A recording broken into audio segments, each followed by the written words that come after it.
सावन महीने की तीज को तीजरी का व्रत कर सिंधी समाज की महिलाएं अपने पति की लंबी आयु के लिए प्रार्थना करती हैं। वडोदरा में रहने वाले सिंधी समाज की महिलाओं ने अपने पति की लंबी उम्र और सुख समृद्धि के लिए तीजरी माता का व्रत किया। सिंधी समाज की विवाहित महिलाओं ने मेहंदी लगाकर सूर्योदय से चंद्रोदय तक निर्जला निराहार उपवास कर तीजरी माता की पूजा की और चंद्र देवता को दूध पुष्प समेत की वस्तुएं अर्पण कर चांद की पूजा कर पति के आशीर्वाद लेकर व्रत को पूरा किया। वडोदरा के वारसिया के खोड़ियार नगर के साकेत फ्लैट में रहने वाले सिंधी समाज की महिलाओं ने बड़ी संख्या में एकत्रित होकर श्रद्धा और आस्था के साथ तीजरी व्रत की पूजा की। आज का कार्यक्रम हमने तीज रखते हैं सिंधियों में, व्रत रखते पूरा दिन। सुबह 4 बजे उठ के हम नाश्ता खाने, जिसको जो खाना है वो खाते हैं। फिर पूरा दिन कुछ भी नहीं खाते, जब चांद निकलता है फिर खाना खाते हैं। तब तक पूरा दिन तीजरी माता का व्रत रखते हैं। कृष्ण जन्माष्टमी का पर्व नजदीक है, जिसका सेलिब्रेशन वासड़ा स्थित ब्राइट प्ले सेंटर के छोटे छोटे बच्चों ने बाल लीलाओं के साथ किया। वडोदरा के वासड़ा इलाके में ब्राइट प्ले सेंटर है, जहां छोटे छोटे बच्चों ने अनोखे रूप में जन्माष्टमी का पर्व मनाया। कृष्ण जन्म के उपलक्ष्य में मनाई जाती जन्माष्टमी के मौके पर प्ले ग्रुप और जूनियर केजी के छोटे छोटे बच्चों ने सुंदर रंग बिरंगी पारंपरिक कपड़ों में सज्ज होकर सुंदर नृत्य किया। वहीं सीनियर केजी के बच्चों ने कृष्ण लीला पर आधारित सुंदर नाटक की प्रस्तुति दी, जिसमें छोटे छोटे कान्हा, ग्वाला और राधा बेहद खूबसूरत दिखाई पड़े। इस मौके पर स्कूल के प्रेसिडेंट सौमिल शाह ने उपस्थित रहकर बच्चों का हौसला बढ़ाया।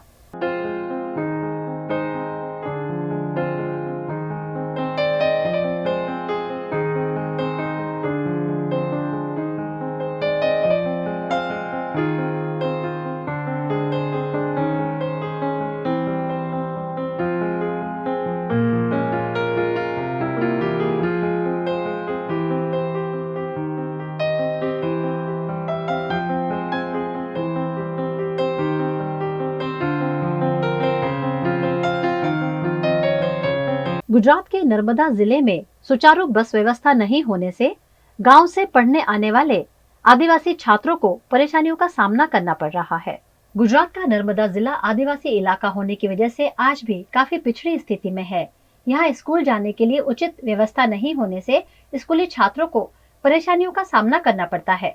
ऐसे ही कुछ छात्रों ने नारेबाजी के साथ बरसती बारिश में राजपीपला डेपो पहुंचकर हल्ला बोल करते हुए बस की मांग की है। नर्मदा जिल्लाना जे अंतरियाळ गाम छे, जे मोटा લીમટવાડા વણઝર બાર ફળિયા, તે ગામના વિદ્યાર્થીઓને આજે 11 કિલોમીટરની પદયાત્રા કરીને રાજપીપળા આવવું પડ્યું છે। એનું કારણ એક જ છે કે વિદ્યાર્થીઓને સમયસર શાળાએ આવવા માટે બસ નથી મળતી તેવું એમનું કહેવું છે।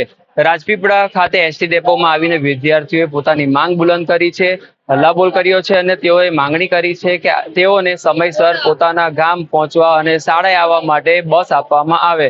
આપની સાથે જે વિદ્યાર્થીઓ છે એમની સાથે આપણે વાત કરીએ કે તેમની સમસ્યા શું છે। ખાસ કરીને શું સમસ્યા છે તમારી? કયા ગામથી આવો છો? મોટા લીમટવાડા। બસ નથી આવતી, શું થાય છે તમારી સાથે? સમસ્યા શું આવે બસ આવે છે પણ ઊભી નથી રહેતી, બોલત આવે છે। તો તમે પહેલા આની બાબતે રજૂઆત કરી હતી ક્યાં? હા, કહી દીધી। તો શું કીધું હતું તમને? નામ લખી આપો પછી અમે નામ લખી આપ્યું તો પછી કેટલા ટાઈમથી એવું થાય છે બસની સમસ્યા? પછી કોઈ વાર બસ જતી રહે તો તમે કેવી રીતે આવો સ્કૂલ? પછી કોઈ દિવસ ના આવે, પછી રિક્ષામાં આવવું પડે ત્યારે એ લોકો તો 20 રૂપિયા લે અને મને આવવા માટે પછી અમે પૈસા ને ઓછા લાગે તો અમે શું કરીએ? પૈસા ના હોય તો ને કેટલી બસો તમારા ગામથી છડકે છે ને ઊભી નથી રહેતી? 11 વાગ્યા સુધી તો પછી 1-2 વાગે તો શું કહે છે? ઊભી નહીં રહેતી બસ ને શું કહે છે બસમાં બધા? ઊભી રહી છે કે પાછળ ખાલી આવે છે અને પાછળ બસ આવે ને તેઓય ફૂલ જ આવે પાછળ આવે છે એવું કે। તો આ વિદ્યાર્થીઓની માંગણી એટલી જ છે કે તેઓને શિક્ષણ મેળવવા માટે જે મુખ્ય મથક રાજપીપળા આવવું પડે છે, તો તેના માટે તેઓને સમયસર બસ મૂકી આપવામાં આવે તેવી તેઓ માંગ કરી રહ્યા છે। જુનેદ ખત્રી, VNM ટીવી સાથે नर्मदा। मामले की जानकारी मिलने पर नर्मदा जिला आम आदमी पार्टी अध्यक्ष निरंजन वसावा एसटी डेपो पहुंचे और छात्रों की समस्या सुलझाने की मांग की। અહીંયા ગાડી મારી બાજુ જે આજુબાજુમાં જે બાળકો દેખાય છે, જે સ્ટુડન્ટો, એ છેલ્લા 6-6, 7-7, 8-8 કિલોમીટરથી એ લોકો ચાલતા આવ્યા છે। ઘણા બધા છોકરાઓ લીમટવાડાના છે, નાના લીમટવાડાના છે, વણઝર બારના છે, તેમજ જે ખામર ને આજુબાજુના જે વિસ્તારના જે ગામડાના છોકરાઓ છે એ આજે આ તમે જોઈ શકો છો. ઘણા બધા 9માં છે, 10માં છે, 11માં, 12મા ધોરણના છોકરાઓ છે. અત્યારે ટાઈમ થયો છે 12:30નો ટાઈમ થયો છે, બરાબર. આવી એ લોકોની રોજની સમસ્યાઓ છે. આજે 12, 12:30 વાગ્યા સુધી પણ જો બસ આવતી ના હોય, બરાબર, છોકરાઓને વાલીઓ પણ ખીજવાતા હોય છે. અને સાથે સાથે જે સ્કૂલમાં જાય છે તો સ્કૂલમાંથી એમને કાઢી મૂકવામાં આવે છે કે ભાઈ તમે 12 વાગે, 12:30 વાગે સ્કૂલમાં આવો છો, રખડપટ્ટી કરવા આવો છો. આ બાળકો જોડે દરરોજનું એટલું બધું અત્યાચાર થઈ રહ્યો છે, એટલું બધું શોષણ થાય છે, તેમ છતાં આ પ્રશાસનની માફ ઉડતી નથી. આજે આ ટ્રાઇબલ વિસ્તાર છે, ટ્રાઇબલ વિસ્તારોમાં જે આજુબાજુનો વિસ્તાર છે, આજે કેવડિયા હોય, ગરડેશ્વર હોય, પોઈચાપટ્ટી હોય કે પ્રતાપનગરની આજુબાજુ અથવા ડેડિયાપાડા શાકબારામાંથી પણ ઘણા બધા બાળકો અહીંયા રાજપીપળા જે મેઇન સેન્ટર છે અહીંયા ગાડી ભણવા માટે આવે છે.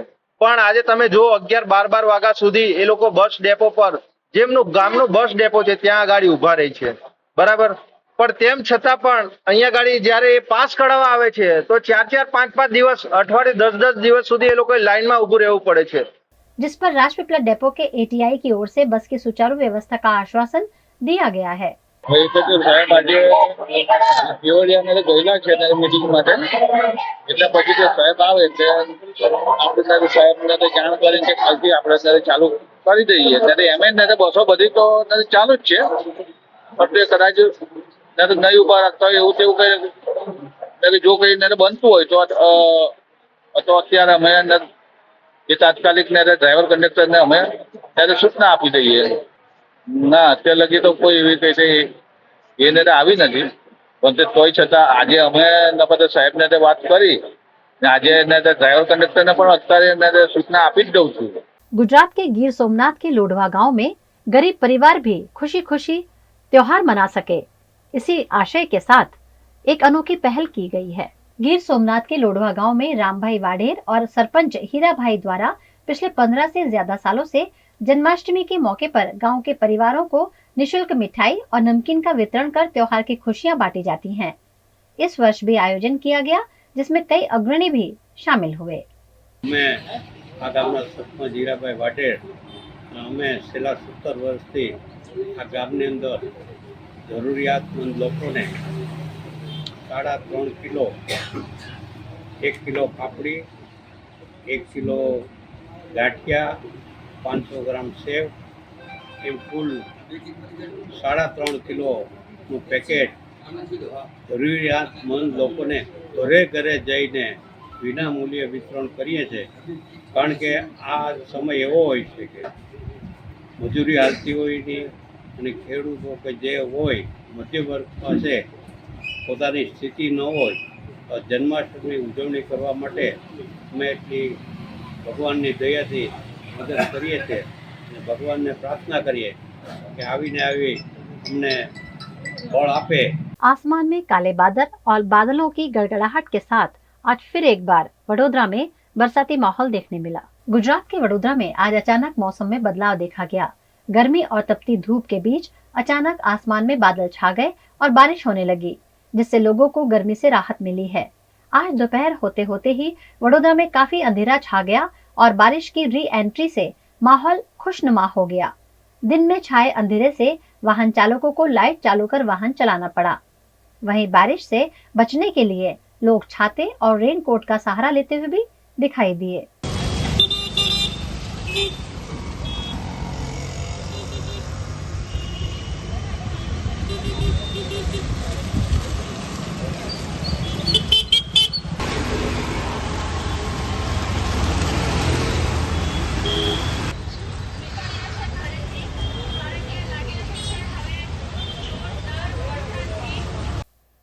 गुजरात के मुख्यमंत्री भूपेंद्र पटेल ने यात्राधाम शक्तिपीठ बहुचराजी मंदिर के नवीनीकरण का आज भूमि पूजन किया।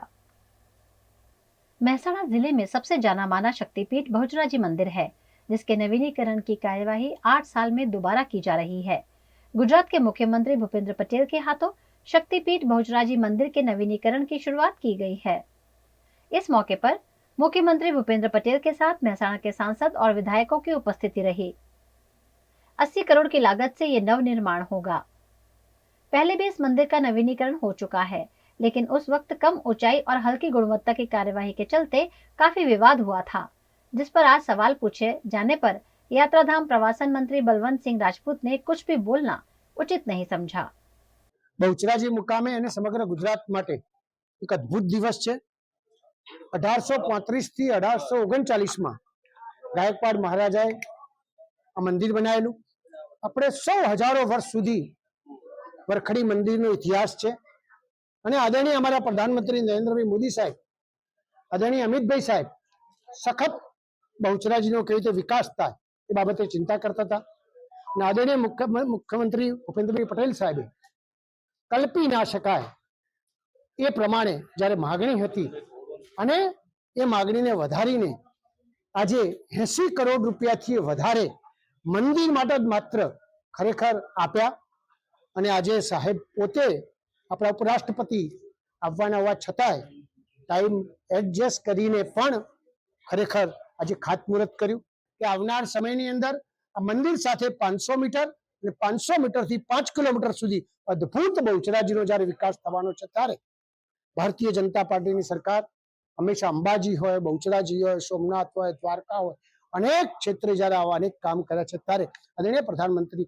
નરેન્દ્ર મોદી સાહેબને ખૂબ ખૂબ અભિનંદન આપી મારી વાત પૂર્ણ કરું। સાહેબ ખાસ કરી જે ગત મંદિર બનાવ્યું હતું એમાં કઈ ભૂલ રહી છે, ખામી રહી છે, આ વખત શું ધ્યાન રાખવામાં આવશે? બિલકુલ બધી પદ્ધતિસર જેને કામ આપવાનું છે એ પહેલેથી છેલ્લે સુધી ટેન્ડરની સિસ્ટમમાં અને હા એ પ્રમાણે આપણે ચોક્કસપણે કરાવવાનું છે। 10 વર્ષ પહેલા જે મંદિર બન્યું એમાં જે ખામીઓ અને બધું થયું એને એજન્સી કે કોના વિરુદ્ધ હજુ સુધી કાર્યવાહી? આજ સારો દિવસ છે।